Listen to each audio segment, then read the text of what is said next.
మనం వాహనాల్లో వాడే పెట్రోల్ మరియు డీజిల్ దగ్గర నుంచి కూర్చునే కుర్చీలు, వేసుకునే బట్టలు, పర్ఫ్యూమ్స్, విటమిన్స్, టాబ్లెట్స్, ఇంక్, పెయింట్స్, షాంపూస్, ప్లాస్టిక్స్ ఇలా చెప్పుకుంటూ పోతే షూ పాలిష్ దగ్గర నుంచి హెల్మెట్ వరకు దాదాపు 1800కు పైగా ప్రొడక్ట్స్ తయారీకి కావాల్సిన ఒకే ఒక్క పదార్థం క్రూడ్ ఆయిల్. అందుకే ఈ క్రూడ్ ఆయిల్ ప్రస్తుతం ప్రపంచాన్ని నడిపిస్తుంది. అంత డిమాండ్ ఉంది కాబట్టే ప్రపంచవ్యాప్తంగా రోజుకి 82 లక్షల బ్యారెల్స్ క్రూడ్ ఆయిల్ ని మనం భూమి నుంచి బయటకు తీస్తున్నాం. మన ఇండియా కూడా గత సంవత్సరం 156 కోట్ల బ్యారెల్స్ క్రూడ్ ఆయిల్ ని వేరే దేశాల నుంచి దిగుమతి చేసుకుంది. దీని విలువ 5,65,000 కోట్లు. అసలు ఈ క్రూడ్ ఆయిల్ భూమి లోపల ఎలా తయారవుతుంది, ఒక ప్లేస్ లో క్రూడ్ ఆయిల్ ఉందా లేదా అన్నది ఎలా గుర్తిస్తారు, అలా గుర్తించిన క్రూడ్ ఆయిల్ ని బయటికి ఎలా తీస్తారు, దీని నుంచి పెట్రోల్ మరియు డీజిల్ ని ఎలా తయారు చేస్తారు, తయారైన దగ్గర నుంచి మన వరకు వచ్చేసరికి పెట్రోల్ మరియు డీజిల్ పై ఎవరెవరు ఎంత కమిషన్ తీసుకుంటారు, మన గవర్నమెంట్ పెట్రోల్ మరియు డీజిల్ పై పన్నుల రూపంలో సంవత్సరానికి ఎన్ని లక్షల కోట్ల రూపాయలని సంపాదిస్తుంది. ఇలాంటి ఎన్నో రకాల ఇంట్రెస్టింగ్ విషయాలను ఈ వీడియోలో మనం తెలుసుకుందాం. మరెందుకు ఆలస్యం? హాయ్ ఫ్రెండ్స్, మీరు ఇంగ్లీష్ని ఈజీగా నేర్చుకోవాలనుకుంటున్నారా? అందుకు మీకు ఉపయోగపడే best application you dictionary app. ఈ యాప్లో ఉండే వాయిస్ ఫీచర్ ద్వారా మీరు తెలుగు నుండి ఇంగ్లీష్కి, ఇంగ్లీష్ నుండి తెలుగుకి ఈజీగా ట్రాన్స్లేట్ చేయవచ్చు. ఇక్కడ కనిపించే మైక్ని యూజ్ చేసి తెలుగులో మీరు మాట్లాడితే చాలు, ఈ యాప్ దాన్ని ఇంగ్లీష్లో ట్రాన్స్లేట్ చేస్తుంది. ఈ యాప్కి సంబంధించిన డౌన్లోడ్ లింక్ ఈ వీడియో కింద డిస్క్రిప్షన్లో ఇవ్వడం జరిగింది. అసలు క్రూడ్ ఆయిల్ ఎలా తయారవుతుంది? లక్షల సంవత్సరాల కిందట సముద్రంలో చనిపోయిన జీవులు, చిన్న చిన్న మొక్కలు సముద్రం లోపల అడుగు భాగానికి వెళ్లి సెటిల్ అయ్యాయి. అలా సెటిల్ అయిన ఈ చనిపోయిన జంతువులు మరియు మొక్కలపై ఇసుక మరియు బురద పేరుకుపోయి కొన్ని లేయర్స్ గా ఏర్పడ్డాయి. ఏదైనా ఒక జంతువు చనిపోతే అది ఆక్సిజన్ వల్లే కుళ్ళిపోయి భూమిలో కలిసిపోతుంది. కానీ సముద్రంలో ఈ బురద మరియు ఇసుక కింద ఎలాంటి ఆక్సిజన్ లేకపోవడం వల్ల చనిపోయిన జీవులు కుళ్ళిపోకుండా కెరోసిన్ అనే పదార్థంగా మారతాయి. అలా వీటిపైన కొన్ని సంవత్సరాల పాటు ఇసుక మరియు బురద క్రమంగా పేరుకుపోవడం వల్ల లోపలి టెంపరేచర్ మరియు ప్రెషర్ పెరిగి కెరోసిన్ క్రూడ్ ఆయిల్ గా లేదా న్యాచురల్ గ్యాస్ గా మారుతుంది. లోపలి టెంపరేచర్ 80 నుంచి 120 డిగ్రీల సెల్సియస్ ఉంటే కెరోసిన్ క్రూడ్ ఆయిల్ గా, 120 నుంచి 150 డిగ్రీల మధ్యలో ఉంటే కెరోసిన్ న్యాచురల్ గ్యాస్ గా మారుతుంది. ఇలా ఒక చనిపోయిన జంతువు క్రూడ్ ఆయిల్ గా మారడానికి దాదాపు 22 లక్షల సంవత్సరాల టైం పడుతుంది. మనం ఇప్పుడు వాడే పెట్రోల్ మరియు డీజిల్ లక్షల సంవత్సరాల కిందట చనిపోయిన జంతువుల నుంచి వచ్చింది. ఇలా 1 లీటర్ పెట్రోల్ తయారవ్వడానికి దాదాపు 22,000 కిలోల మెటీరియల్ కావాల్సి ఉంటుంది. దీన్ని బట్టి మీకు అర్థమయ్యే ఉంటుంది క్రూడ్ ఆయిల్ తయారవడం ఎంత కష్టమో. అసలు ఒక ప్లేస్ లో ఆయిల్ ఉందో లేదో అన్నది ఎలా తెలుసుకుంటారో ఇప్పుడు చూద్దాం. ఒక ప్లేస్ లో క్రూడ్ ఆయిల్ ఉందో లేదో గుర్తించడం చాలా కష్టం. దీన్ని గుర్తించడానికి సిస్మిక్ టెస్ట్ ని యూజ్ చేస్తారు. ఈ టెస్ట్ ఎలా చేస్తారో తెలుసుకునే ముందు భూమి యొక్క లేయర్స్ గురించి తెలుసుకోవాలి. మన భూమి యొక్క పొరలు వివిధ లేయర్స్ తో తయారయ్యాయి. ఒక్కో లేయర్ కి ఒక్కో క్వాలిటీ ఉంటుంది. ఏ ప్లేస్ లో అయితే ఆయిల్ ఉందో లేదో తెలుసుకోవాలనుకుంటున్నామో ముందుగా ఆ ప్లేస్ కి ఒక పెద్ద ట్రక్ ని తీసుకెళ్తారు. ఈ ట్రక్ ని సిస్మిక్ వైబ్రేటర్ అంటారు. ఈ ట్రక్ లో ఫ్రీక్వెన్సీ ఉన్న సౌండ్స్ ని భూమి లోపలికి పంపిస్తుంది. ఆ సౌండ్ వేవ్స్ భూమి లోపలికి ట్రావెల్ అయ్యి భూమి లోపల ఉన్న ఒక్కో పొరని తాకినప్పుడు ఒక్కో రకంగా రిఫ్లెక్ట్ అవుతాయి. అలా రిఫ్లెక్ట్ అయిన సౌండ్స్ ని భూమిపైన అమర్చిన జియోఫోన్స్ అనే మైక్రోఫోన్స్ ద్వారా రికార్డ్ చేస్తారు. ఈ మైక్రోఫోన్స్ ఎంత పవర్ఫుల్ అంటే చిన్న గడ్డి పరక కదిలిన సౌండ్ ని కూడా ఇవి పర్ఫెక్ట్ గా రికార్డ్ చేస్తాయి. సముద్రంలో ఉన్న ఆయిల్ ని కనుక్కోవడానికి కూడా ఇదే ప్రాసెస్ ని యూజ్ చేస్తారు. సముద్రంపై ఉండే సిస్మిక్ వైబ్రేటర్ తో 250 డెసిబిల్స్ అంటే 10 గన్నులు ఒకేసారి పేల్చితే వచ్చే అంత సౌండ్ ని ప్రతి 10 సెకండ్లకోసారి సముద్రంలోనికి పంపిస్తారు. అలా పంపించిన సౌండ్స్ భూమి యొక్క లేయర్స్ ని తాకి పైకి వచ్చిన వెంటనే పైనున్న మైక్రోఫోన్స్ తో ఆ సౌండ్స్ ని రికార్డ్ చేస్తారు. అలా రికార్డ్ చేసిన సౌండ్ యొక్క డాటాని సూపర్ కంప్యూటర్స్ లో ప్రాసెస్ చేసి దానికి శాటిలైట్ యొక్క ఇమేజెస్ ని కూడా యాడ్ చేసి ఆ ప్లేస్ లో ఆయిల్ ఉందో లేదో అన్నది గుర్తిస్తారు. ఒక ప్లేస్ లో ఆయిల్ ఉందో లేదో అని తెలుసుకోవడానికి ప్రస్తుతం మన దగ్గర ఉన్న లేటెస్ట్ టెక్నాలజీ ఇదే. ఈ ప్రాసెస్ ద్వారా కేవలం 20% ష్యూరిటీతో మాత్రమే మనం ఆయిల్ ఉందో లేదో అని తెలుసుకోగలుగుతాం. రీసెంట్ గా పాకిస్తాన్ కరాచీకి 230 కిలోమీటర్ల దూరంలో సముద్రం లోపల ఆయిల్ కోసం 5,660 మీటర్లు డ్రిల్ చేసింది. ఇందుకు గాను $100 మిలియన్ అంటే ఇండియన్ కరెన్సీలో 700 కోట్ల రూపాయలు ఖర్చు అయింది. కానీ ఒక్క చుక్క ఆయిల్ కూడా దొరకలేదు. దీన్ని బట్టి మీరు అర్థం చేసుకోవచ్చు ఒక ప్లేస్ లో ఆయిల్ ఉందో లేదో అనేది గుర్తించడం ఎంత కష్టమో. ఒకవేళ సముద్రం లోపల ఉన్న ఒక ప్లేస్ లో క్రూడ్ ఆయిల్ ఖచ్చితంగా ఉందని కన్ఫర్మ్ అయితే దాన్ని ఎలా బయటికి తీస్తారో ఇప్పుడు చూద్దాం. ముందుగా ఆ ప్లేస్ కి డ్రిల్లింగ్ బార్జ్ అనే వెహికల్ ని పంపిస్తారు. శాటిలైట్ సిగ్నల్ ని యూజ్ చేసి ఏ ప్లేస్ లో అయితే ఆయిల్ ఉందని కన్ఫర్మ్ అయిందో ఎగ్జాక్ట్ గా ఆ ప్లేస్ లో ఈ వెహికల్ ని నిలబెడతారు. ఈ వెహికల్ కి కింద ఉండే ప్రొఫైలర్స్ అలలు వచ్చినా ఇది కదలకుండా ఒకే పాయింట్ లో ఉండే విధంగా చూస్తాయి. మొదట కండక్టర్ పైప్ ని లోపలున్న భూమి లోపలికి పంపి డ్రిల్ చేసి ఫిట్ చేస్తారు. ఫిట్ చేసిన వెంటనే డ్రిల్లింగ్ పైప్ ని పైకి లాగేస్తారు. ఆ డ్రిల్లింగ్ పైప్ కి ఒక డ్రిల్ బిట్ ని ఫిట్ చేసి దాన్ని కండక్టర్ పైప్ లోకి పంపి డ్రిల్లింగ్ ని స్టార్ట్ చేస్తారు. డ్రిల్లింగ్ కోసం హై ప్రెషర్ ఉన్న వాటర్ ని యూజ్ చేస్తారు.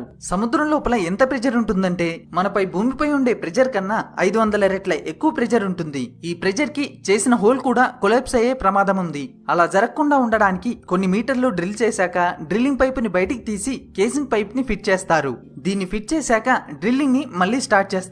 డ్రిల్లింగ్ చేసేటప్పుడు ఒకవేళ క్రూడ్ ఆయిల్ బయటకు వస్తే అది సముద్రంలో కలవకుండా చూసుకోవాలి. ఎందుకంటే 1 లీటర్ క్రూడ్ ఆయిల్ దాదాపు 10 లక్షల లీటర్ల నీటిని పొల్యూట్ చేస్తుంది. దీనివల్ల సముద్రం లోపల నివసించే ఎన్నో జీవులు చనిపోతాయి. అలా జరగకుండా ఉండడానికి మరో మిషన్ అయినటువంటి బ్లోఅవుట్ ప్రొవెన్షన్ ని ఫిట్ చేస్తారు. ఇది భూమి లోపల నుంచి వచ్చే ఆయిల్ ని సముద్రపు నీటిలో కలవకుండా ఆపుతుంది. ఈ మిషన్ ని ఫిట్ చేశాక మళ్ళీ డ్రిల్లింగ్ ని స్టార్ట్ చేస్తారు. కానీ ఇప్పుడు డ్రిల్లింగ్ కోసం నీటికి బదులు స్పెషల్ మట్టిని యూజ్ చేస్తారు. ఎందుకంటే అంత లోతులో అక్కడుండే ప్రెషర్ కి డ్రిల్లింగ్ కోసం మనం నీటిని యూజ్ చేసిన హోల్ కొలాప్స్ అయ్యే ప్రమాదం ఉంది. అలా జరగకుండా ఉండడానికి స్పెషల్ మట్టిని లోపలికి పంపుతూ డ్రిల్ చేస్తారు. ఒకవేళ డ్రిల్లింగ్ సక్సెస్ అయితే గ్యాస్ బయటపడొచ్చు, లేదా ఆయిల్ బయటపడొచ్చు, లేదా గ్యాస్ మరియు ఆయిల్ రెండు బయటపడొచ్చు. ఒకవేళ గ్యాస్ మరియు ఆయిల్ రెండు బయటపడితే ముందుగా గ్యాస్ ని బయటికి తీసి దాని కంటైనర్స్ లో స్టోర్ చేస్తారు. ఈ గ్యాస్ నుంచే మనం వాడే ఎల్పిజి, ఎల్ఎన్జీలు తయారవుతాయి. ఆ తర్వాత ఆయిల్ ని బయటికి తీసి ప్రాసెసింగ్ కోసం దగ్గరలో ఉన్న ప్లాంట్ కి పంపిస్తారు. ఇలా బయటికి తీసిన క్రూడ్ ఆయిల్, న్యాచురల్ గ్యాస్లలో చాలా రకాల డస్ట్ పార్టికల్స్ తేమ ఉంటాయి. ముందుగా గ్యాస్ ని కొన్ని వేల ఫిల్టర్స్ మధ్యలోంచి పంపి దాంట్లో ఉన్న చెత్తని రిమూవ్ చేస్తారు. ఆ తర్వాత కొన్ని ప్రాసెస్లను యూజ్ చేసి గ్యాస్ లో ఉన్న కెమికల్స్ ని రిమూవ్ చేసి ప్యూర్ గ్యాస్ ని తయారు చేస్తారు. ఇలా ప్యూరిఫై చేసిన గ్యాస్ ని మనం ఇప్పుడు ఇండ్లలో, ఇండస్ట్రీల్లో ఎల్ఎన్జీ, ఎల్పిజీలుగా వాడుతున్నాం. ఈ ప్యూర్ గ్యాస్ కి నిజానికి ఎలాంటి స్మెల్ ఉండదు. ఇది లీక్ అయినప్పుడు మనం తెలుసుకోవడం కోసం దీనికి మార్కప్టైన్ అనే కెమికల్ ని యాడ్ చేస్తారు. గ్యాస్ లో కలిపిన ఈ కెమికల్ వల్లే మనకు గ్యాస్ లీక్ అయిన విషయం తెలుస్తుంది. ఇక క్రూడ్ ఆయిల్ విషయానికి వస్తే క్రూడ్ ఆయిల్ ని ముందుగా ఫిల్టర్ చేస్తారు. అలా ఫిల్టర్ చేసిన క్రూడ్ ఆయిల్ ని ఒక పెద్ద స్ట్రైట్ గా ఉండే ట్యూబ్ లో వేసి హీట్ చేస్తారు. దీన్ని ఒక్కో టెంపరేచర్ లో హీట్ చేసినప్పుడు ఒక్కో కెమికల్ బయటకు వస్తుంది. ఇలా ఒక్క బ్యారెల్ ఆయిల్ అంటే 159 లీటర్ల క్రూడ్ ఆయిల్ నుంచి 73 లీటర్ల పెట్రోల్, 36 లీటర్ల డీజిల్, 12 లీటర్ల జెట్ ఫ్యూయల్, 6 లీటర్ల ప్రొఫైన్, 34 లీటర్ల ఇతర పదార్థాలు తయారవుతాయి. ఈ ఒక్క క్రూడ్ ఆయిల్ ని యూజ్ చేసి దాదాపు 1800 రకాల ఐటమ్స్ ని మనం తయారు చేస్తున్నాం. క్రూడ్ ఆయిల్ లో పనికిరానిదంటూ ఏదీ లేదు. చివరికి మిగిలే మడ్డిని కూడా మనం రోడ్లు వేయడానికి తార్లా యూజ్ చేస్తాం.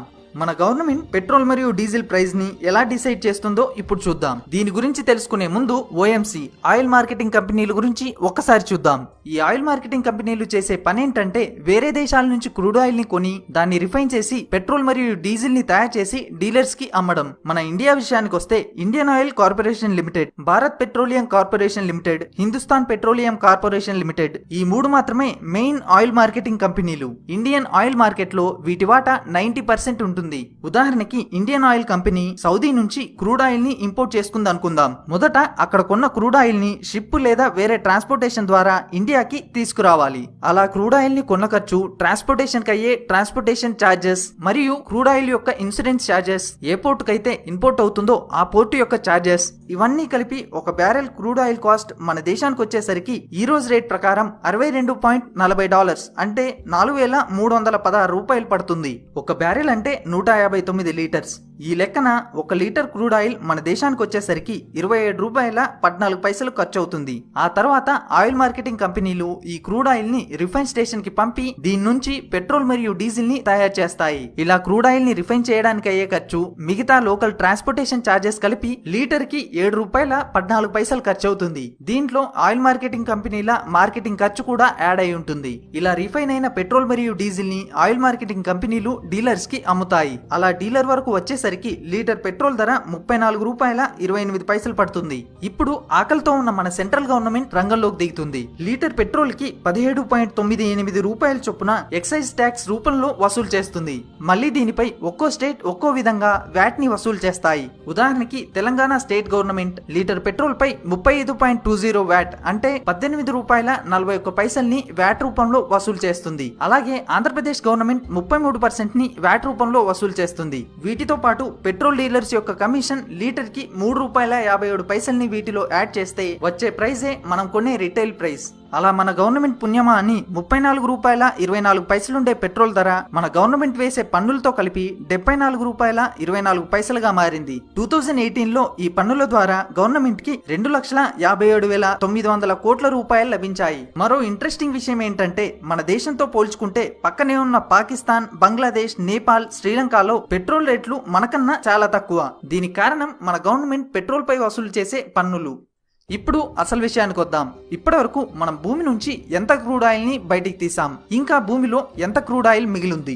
ఇప్పటి వరకు కనిపెట్టిన ఆయిల్ రిజర్వ్స్ ని బేస్ చేసుకుని 2014లో ఒపిక్ రిలీజ్ చేసిన ఒక రిపోర్ట్ ప్రకారం గత 120 సంవత్సరాల్లో మనం 1 ట్రిలియన్ బ్యారెల్స్ ఆయిల్ ని యూజ్ చేశాం. ఇంకా భూమి లోపల 1.5 ట్రిలియన్ బ్యారెల్స్ ఆయిల్ మాత్రమే మిగిలింది. ప్రస్తుతం ప్రపంచం మొత్తం కలిపి రోజుకి 9,30,00,000 బ్యారెల్స్ ఆయిల్ ని ఖర్చు చేస్తుంది. మన ఇండియా ఒక్కటే రోజుకి 47 లక్షల బ్యారెల్స్ ఆయిల్ ని ఖర్చు చేస్తుంది. దీంట్లో 18% అంటే 7 లక్షల బ్యారెల్స్ ని మనం సొంతగా ప్రొడ్యూస్ చేస్తున్నాం. మిగిలిన 40 లక్షల బ్యారెల్స్ అంటే 82% ఆయిల్ ని మనం వివిధ దేశాల నుంచి ఇంపోర్ట్ చేసుకుంటున్నాం. 2015లో బ్రిటిష్ పెట్రోలియం కంపెనీ చేసిన ఒక సర్వేలో తేలిందేంటంటే ఆయిల్ ని గనక మనం ఇలాగే వాడితే మిగిలిన 1.5 ట్రిలియన్ బ్యారెల్స్ ఆయిల్ రాబోయే 54 సంవత్సరాల్లో పూర్తిగా అయిపోతుంది. అంటే 2074 వరకు భూమి మీద ఆయిల్ అనేదే కనిపించదు.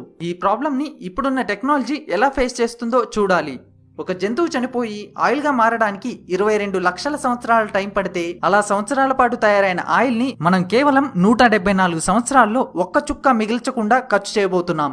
నిజంగా మనిషి ప్రకృతిని ఎంత దారుణంగా దోచుకుంటున్నాడో, చెడగొడుతున్నాడో అన్నదానికి ఇదో బెస్ట్ ఎగ్జాంపుల్.